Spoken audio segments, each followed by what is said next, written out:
이 새벽에 하나님께서 우리에게 주시는 하나님 말씀은 열왕기상 14장 21절에서 31절까지 말씀입니다. 저와 여러분이 한 절씩 교독합니다. 솔로몬의 아들 르호보암은 유다 왕이 되었으니 르호보암이 왕위에 오를 때 나이가 41세라. 여호와께서 자기 이름을 두시려고 이스라엘 모든 지파 가운데서 택하신 성읍 예루살렘에서 17년 동안 다스리니라. 그의 어머니의 이름은 나아마요 암몬 사람이라더라.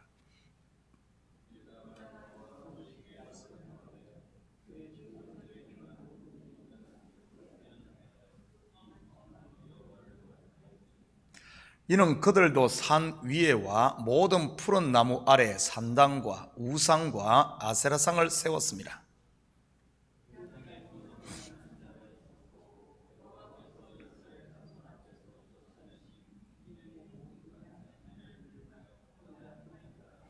르호보암 왕 제5년에 애굽의 왕 시삭이 올라와서 예루살렘을 치고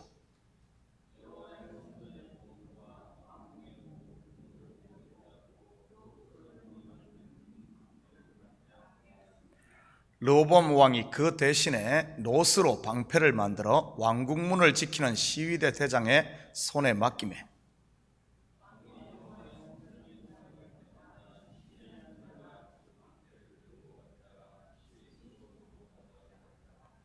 르호보암의 남은 사적과 그가 행한 모든 일은 유다 왕 역대 지략에 기록되지 아니하였느냐.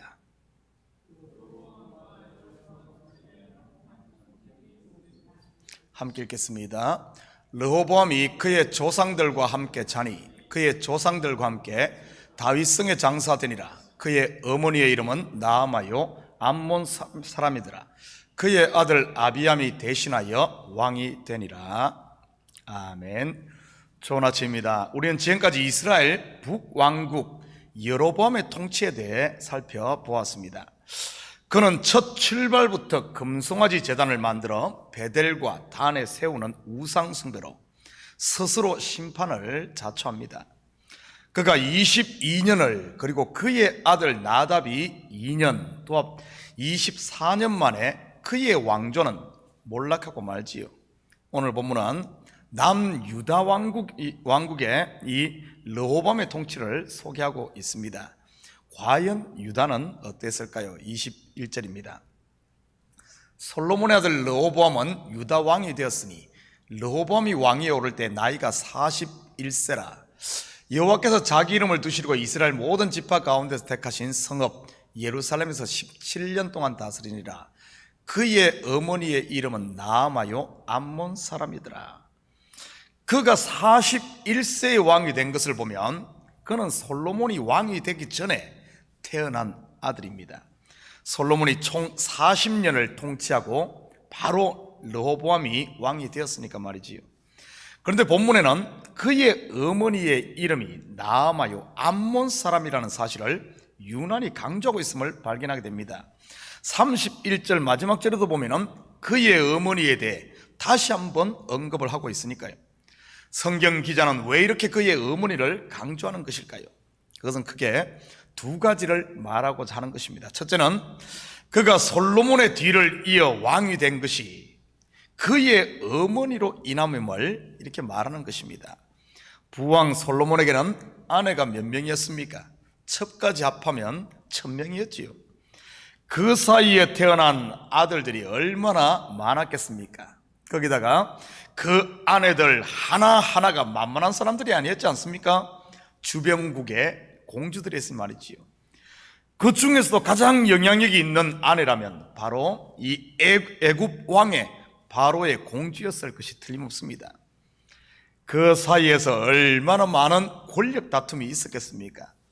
솔로몬의 그 큰 부와 권력을 물려받을 왕이니 말이지요. 결국 최종 승자는 바로 르호보암의 어머니인 암몬 사람인 이 나아마였지요. 암몬은 우리가 잘 알다시피 아브라함의 조카 롯의 후예들입니다. 그리고 암몬 여인 나아마를 강조한 두 번째 이유는 르호보암의 통치에 끼친 어머니의 영향력이 큼을 말하는 것입니다. 우리가 앞에서 공부했듯이 부왕 솔로몬의 타락의 가장 큰 원인 중 하나가 바로 이방의 여인들을 이 아내로 뒀던 것 아닙니까? 바로 그녀들이 가지고 온 우상들 말이지요. 그로 인해 솔로몬 통치 후반에는 이스라엘의 신앙이 혼합주의로 흐르고 맙니다. 한마디로 예루살렘이 종교 전시장이라고는 할까요? 왕이 그러고 있으니 일반 백성들이야 오죽했겠습니까? 이런 르호보암의 통치 아래 있었던 유다는 어땠는지 같이 살펴보십시다. 22절입니다. 유다가 여호와 보시기에 악을 행하되 그의 조상들이 행한 모든 일보다 뛰어나게 하여 그 범한 죄로 여호와를 노엽게 하였으니. 우리는 지금까지 이 출애굽기부터 시작해서 여호수아, 사사기 그리고 사무엘 상하를 공부하며 이스라엘 백성들이 행한 불순종을 자세히 살펴보았습니다. 출애굽 광야 40년 동안 조상들이 한 일이 무엇이었습니까? 한마디로 정의한다면 죄 지은 것밖에 없지요. 끊임없이 하나님을 대적하다가 출애굽 1세대 60만이 죽었으니까요. 물론 여호수아와 갈렙만 제외하고 말입니다. 사사기 350년도 마찬가지 아닙니까? 그 많은 사사들을 보내 그들을 고통 가운데 구원했음에도 불구하고 틈만 나면 우상을 쫓다가 고통의 이 암흑 시대를 보내지요. 사무엘 상하도 예외는 아닙니다. 여호와 하나님께서 자기들의 왕임에도 열국들처럼 왕을 요구했지요. 그들의 요구대로 사울을 왕으로 세웠지만 그 또한 하나님의 말씀을 불순종하다 결국 사울 왕조 또한 멸망하고 맙니다.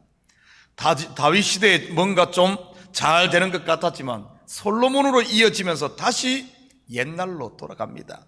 그런데 르호보암에 대한 본문은 그의 조상들이 행한 모든 일보다 뛰어나게 악을 행했다고 말하고 있습니다. 그리고 그가 범한 죄로 여호와를 노엽게 했다고까지 말하고 있네요. 얼마나 죄를 지었으면 이렇게까지 표현한 것일까요? 23절입니다. 이는 그들도 산 위에와 모든 푸른 나무 아래에 산당과 우상과 아세라상을 세웠습니다. 그 땅에 또 남색하는 자가 있었고 여호와께서 이스라엘 자손 앞에서 쫓아내신 국민의 모든 가정한 일을 무리가 본받아 행하였더라. 온 나라를 우상 만물상으로 만들어 버릴 것이지요.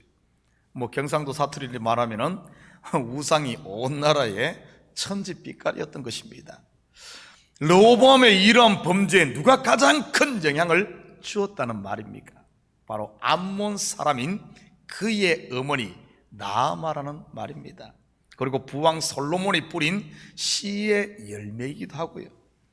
저는 이 설교를 준비하며 부모나 목회자의 신앙의 영향력이 자녀나 성도들에게 얼마나 클 수 있는가 다시 한번 경각심을 가졌습니다.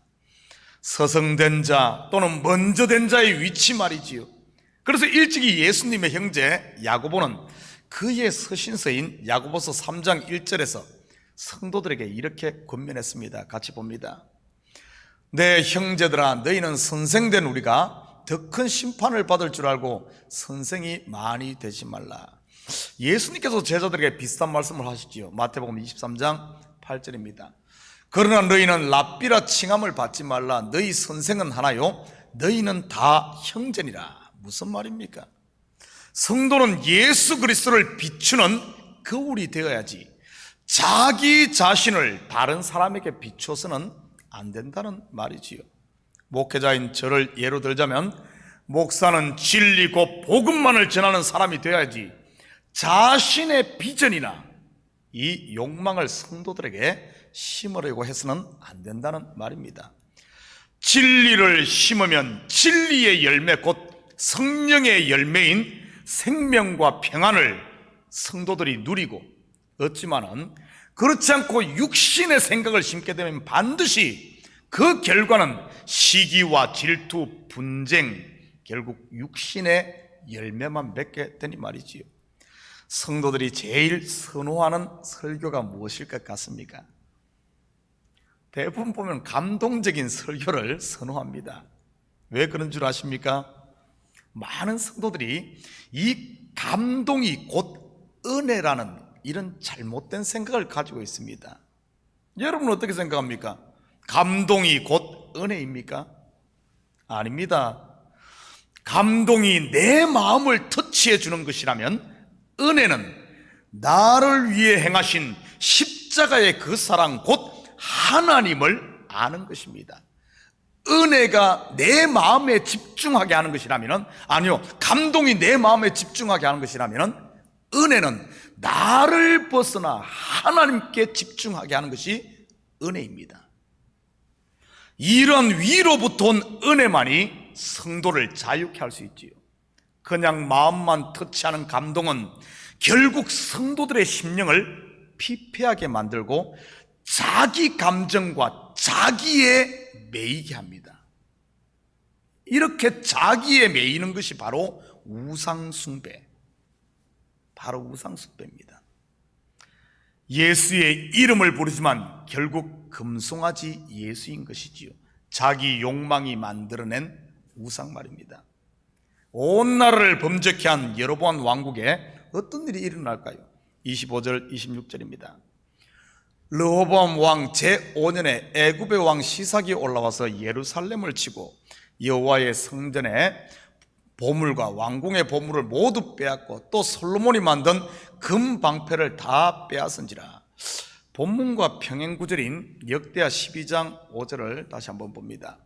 그때 유다 방백들이 시삭의 일로 예루살렘에 모였는지라. 선지자 스마야가 르호보암과 방백들에게 나와 이르되 여호와께서 이같이 말씀하시기를 너희가 나를 버렸으므로 나도 너희를 버려 시삭의 손에 넘겼노라 하셨다 한지라.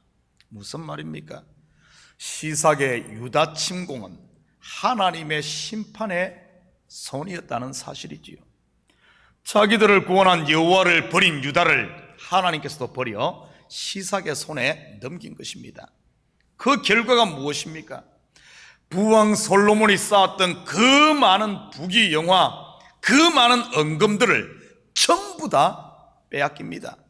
심지어는 성전과 왕궁의 보물까지도 말이지요. 솔로몬이 자랑하던 왕궁 시위대의 금 방패도 전부 시삭이 애굽으로 가져가 버립니다. 27절입니다. 르호보암 왕이 그 대신 노스로 방패를 만들어 왕궁문을 지키는 시위대 대장의 손에 맡기매 금 방패를 빼앗기고는 그 자리에 높 방패를 만들었네요. 성경에서 금은 믿음을 상징한다면 노은 심판을 상징하지요. 이것은 무엇을 말하는 것입니까? 하나님의 은혜 아래에 있는 성도는 금과 같이 존귀한 존재, 믿음의 사람이 되지만 하나님을 떠난 인생은 결국 심판 아래에 있음을 말하는 것이지요. 그런데 이렇게 범죄한 르호보암임에도 하나님께서는 다윗과 세운 언약으로 인해 그의 왕위는 아들 아비암에게로 이어지며 계속됩니다. 북이스라엘의 여로보암 왕조가 아들 대에 끊기는 것과는 달리 말이지요. 사람은 변해도 다윗과 맺은 하나님의 언약은 영원히 변치 않은 것이지요. 저와 여러분의 구원이 바로 이 우리의 어떠함, 나의 어떠함이 아닌 하나님의 약속 곧 은혜로 된 것임을 이렇게 보여주는 겁니다.